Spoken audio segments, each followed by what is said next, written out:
And you're looking at where we are along the flight path here, lit up by the night sky as the sun has now set. 15 years ago, the History Channel profiled San Diego International Airport, then known as Lindbergh Field. The documentary listed what it called the 10 most extreme airports. And looking along our flight path, it listed ours as number 10. The History Channel listed Lindbergh Field as extreme in a 2010 documentary because of the landscape, with nearby mountains too close and tall parking garages close to the runway.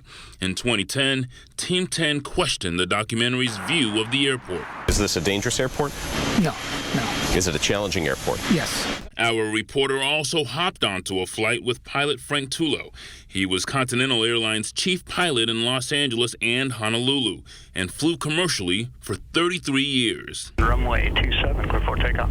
Clear for takeoff, runway 27. We asked him to take us for a flight and give us a tour of the challenges pilots face in San Diego. You can see there's really nothing ahead of us that's dangerous or even challenging in this direction, nothing at all. But it's different once you're airborne. But there's a lot of airports in this area. That's one of the things that makes it challenging. All the traffic makes it a challenge. Absolutely. During the 20-minute flight, air traffic control squeezed them in between two jets. Here's what it looked like while they were landing. We hopped over that 100-foot parking garage in front of the runway. You're going down pretty quick now. Not bad. Less than 1,000 feet per minute, which is not real steep.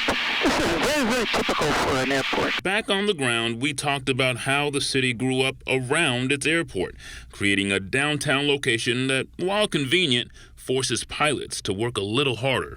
Are you surprised that a national program would feature San Diego's airport? I was flabbergasted. I would never consider it. And that was that worldwide? I believe that was worldwide. That's hard to believe. That's a genuine mistake. It's just, I mean, it was number 10 out of 10. It should be nowhere near that. The crash victims included athletes returning from the U.S. Figure Skating Championship and their Russian coaches. Today, we found a young skater here in San Diego who competed against one of the people on last night's flight.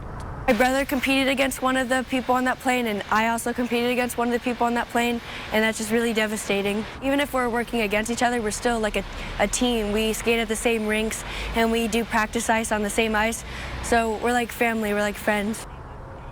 In all, 14 people on the flight were coming back from a skating development camp following the U.S. Championships in Wichita, Kansas. Of course, Kimberly, our hearts are with those 14 and all of the people on the Black Hawk and the American Airlines flight. Our hearts and so many of the hearts of the people around the country thinking of them tonight. Kimberly, back to you in the studio.